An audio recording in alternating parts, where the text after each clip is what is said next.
Assalamualaikum dear students, welcome back to science lecture. This is our lecture number 5 and we will continue our unit lesson number 1, that is human organ system, and today's our topic is internal respiration, which are present on page number 10 of your textbook. Okay, coming to page number 10. Previously हमने जो है वो inhalation exhalation पे जो है अपना lecture wind up किया था।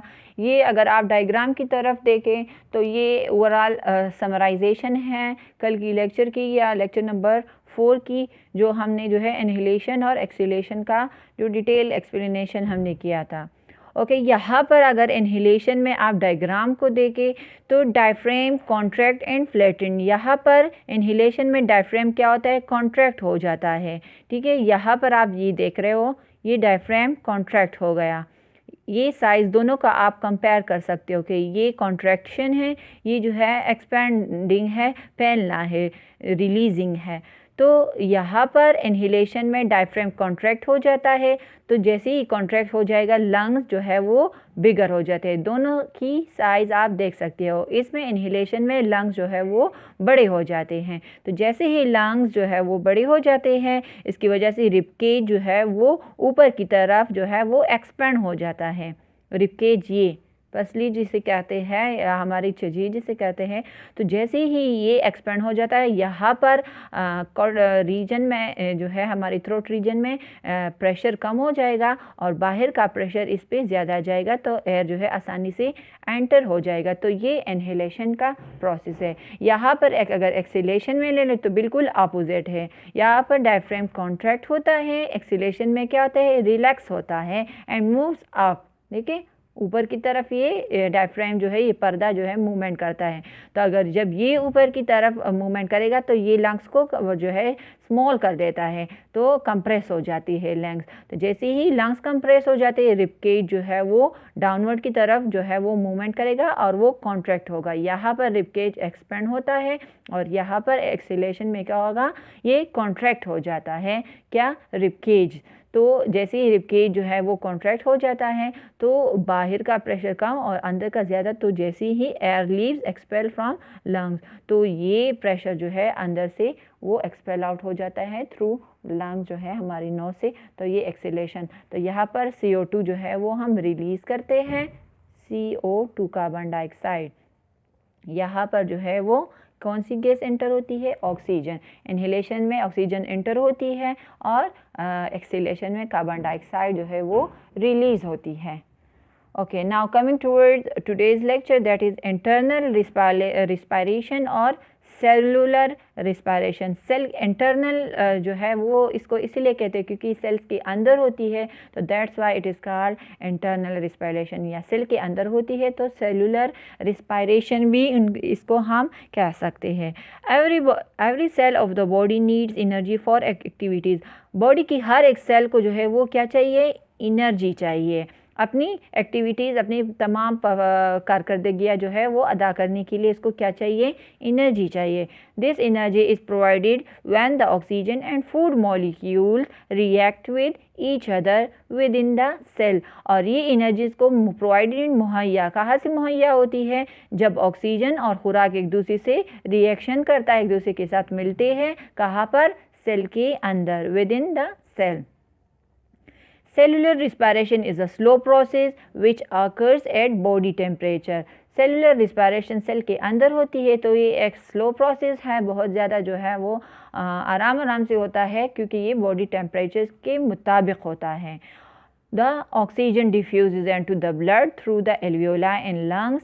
यहाँ पर जो है ऑक्सीजन, अब हमने तो यहाँ पर कहा कि ऑक्सीजन और फूड एक दूसरे के साथ मिल जाता है, तो अब ऑक्सीजन जो है वो कहाँ से आते हैं, तो ऑक्सीजन जो है डिफ्यूज मीन मिक्स होना, किसके साथ मिक्स हो जाता है, ब्लड के साथ।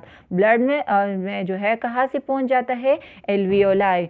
एल्वियोलाई हमारे पास कहाँ पर मौजूद है, ये लंग्स के जो बबल्स है, एंड्स के जो एल्वियोलाई के जो हमारे पास ब्रोंक्यूल्स के जो एंड्स है उस पे ये हमारे पास एल्वियोलाई मौजूद होते हैं। तो लंग से एल्वियोलाई पे ब्लड कैपिलरीज होती हैं, खून की रगें होती है। तो उस ब्लड कैपिलरीज में ब्लड में ये ऑक्सीजन शामिल हो जाता है, डिफ्यूज़ हो जाता है।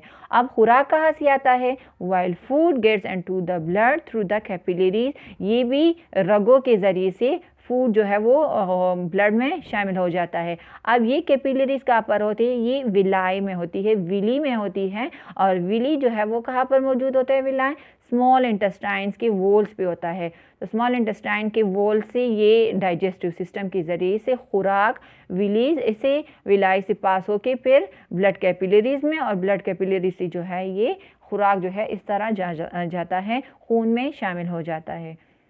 तो thus blood takes the food and oxygen to each cell of the body। और इसी तरह जो है खून जो है ये खुराक और ऑक्सीजन जो है हर एक बॉडी सेल को जो है वो पहुंचाता है। Where they react with each other to release energy, जहाँ पर मतलब ब्लड में, जहाँ पर का मतलब है ब्लड में जो है ये खुराक और ऑक्सीजन जो है वो एक दूसरे के साथ रिएक्ट करते हैं और इससे क्या रिलीज हो जाता है? एनर्जी। और यही एनर्जी हम अपनी एक्टिविटीज़ के लिए फिर यूज़ करते हैं।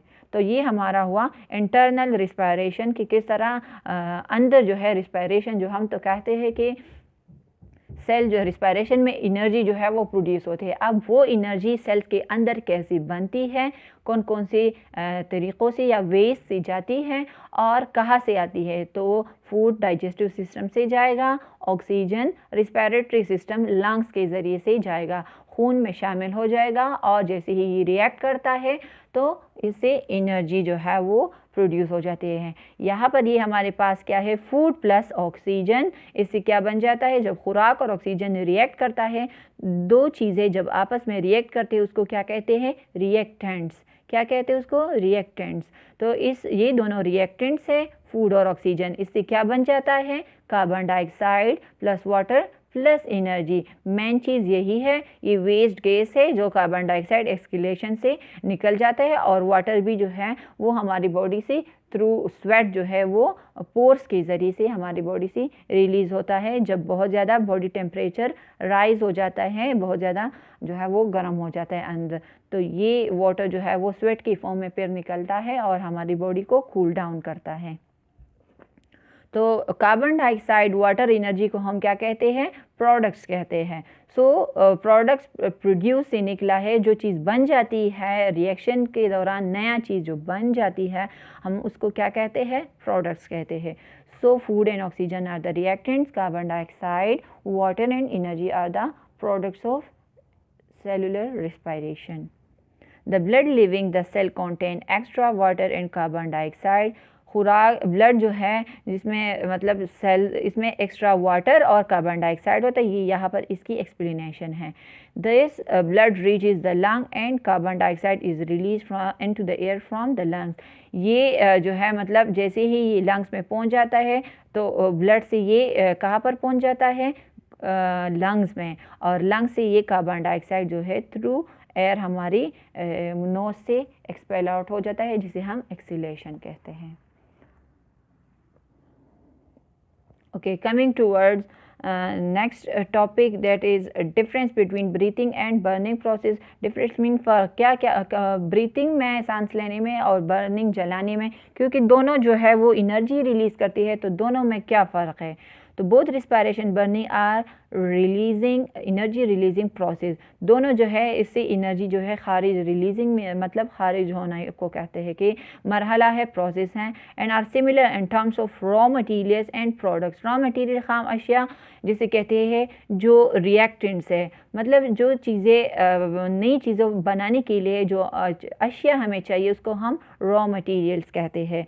तो दोनों में सेम चीज़ें जो है मतलब एनर्जी या ऑक्सीजन जो है, क्योंकि अगर बर्निंग को आप ले ले तो उसमें भी जो है वो वुड का इस्तेमाल होता है, और वुड जो है उसमें भी स्टोर हमारे पास जो है वो ऑक्सीजन जो है वो मौजूद होता है, जो रिएक्ट करके जो है जिससे फायर बनता है। तो दोनों से क्या होता है, रिलीजिंग ऑफ एनर्जी होती है, मतलब दोनों से एनर्जी जो है वो पैदा होती है। Respiration differ from burning process and many respects, और बहुत सारे तरीक़ों से जो है हमारे पास रिस्पायरेशन बर्निंग से मुख्तलिफ है। अब वो कौन कौन से तरीक़े हैं वो नेक्स्ट पेज पे आपके पास सारे डिफरेंसेस दी गई है। Coming toward page number 11, okay, यहाँ पर आपके पास जो है वो बर्निंग प्रोसेस एंड ब्रीथिंग जो है वो रिस्पायरेशन प्रोसेस दोनों दी गई है। Energy release is vigorous and not under control, मतलब यहाँ पर विगोरस का मतलब है कि एनर्जी जो रिलीज़ खारिज होती है बर्निंग से वो बहुत ज़्यादा मुस्तक़िल परमानेंट बहुत ज़्यादा फास्ट होती है और कंट्रोल में नहीं होती है। अगर आप फायर को ले लें तो फायर हमारे कंट्रोल में नहीं होता है ना, वो बहुत ज़्यादा जो है वो फास्ट होता है। तो विगोरस मीन फास्ट होता है और हमारे कंट्रोल में नहीं होता है। यहाँ पर एनर्जी, अब ब्रीथिंग में क्या है कि energy release slower and under control. Breathing में जो एनर्जी रिलीज होती है खारिज होती है वो स्लो होती है और हमारे कंट्रोल में होती है। नेक्स्ट, बर्निंग का सेकंड जो है डिफरेंस क्या है कि energy is release in the form of heat and light. Burning में एनर्जी जो है वो हीट के फॉर्म में और लाइट की फॉर्म में। तो फायर को अगर आप ले लें तो वो उससे हीट भी प्रोड्यूस होता है और लाइट भी हमें देता है। और रिस्पायरेशन या ब्रीथिंग में क्या है, energy is release in the form of heat and light and energy rich compounds. दोनों तकरीबन सेम है, इसमें भी जो है हीट और एनर्जी जो है हमारे पास रिलीज़ होती है, लेकिन ये थोड़ी सी हाई अमाउंट में होती है, ये इतनी ज़्यादा नहीं होती। बर्निंग का थर्ड डिफरेंस क्या है, टेक प्लेस इन एयर और oxygen take place in cell. ये जो हमारे पास बर्निंग जो है वो कहाँ पर होता है, एयर में या ऑक्सीजन की वजह से जो है बर्निंग पॉसिबल है। अभी मैंने डिस्कस किया कि इसके लिए मेन प्रोडक्ट जो है वो भी ऑक्सीजन की वजह से हम जो है बर्निंग कर सकते हैं। और ब्रीथिंग में भी हमारे पास जो है वो ऑक्सीजन चाहिए, लेकिन ये सेल्स के अंदर होता है। A single step process, burning is a single step process. ये एक स्टेप में जो है बस आग जो है हीट ने अपनी फायर जो है वो लगानी है, तो जस्ट थोड़ा सा उसको चिंगारी देनी है, बस वो फायर जो है वो ऑक्सीजन से जो है वो प्रोड्यूस हो जाता है। और ब्रीथिंग हमारे पास क्या है, मल्टी स्टेप प्रोसेस है हमारे पास। मल्टी मीन मैनी, तो इसमें बहुत ज़्यादा जो है वो मरहली स्टेप्स जो है उसे गुजर के जो है ब्रीथिंग का प्रोसेस होता है। जो पिछले हमने जो है वो इंटरनल और एक्सटर्नल रिस्पायरेशन का पूरा जो डिटेल पढ़ा, तो ये मल्टी स्टेप प्रोसेस है। No enzymes in burning, no enzyme is involved while in breathing is controlled by enzymes। Burning में हमारे पास कोई एंजाइम्स इन्वॉल्व नहीं होता है जो रिएक्शन को स्पीड अप करें, और ब्रीथिंग में हमारे पास जो है वो एंजाइम जो स्पीड अप करता है रिएक्शन को, तो उसमें वो इन्वॉल्व होते हैं।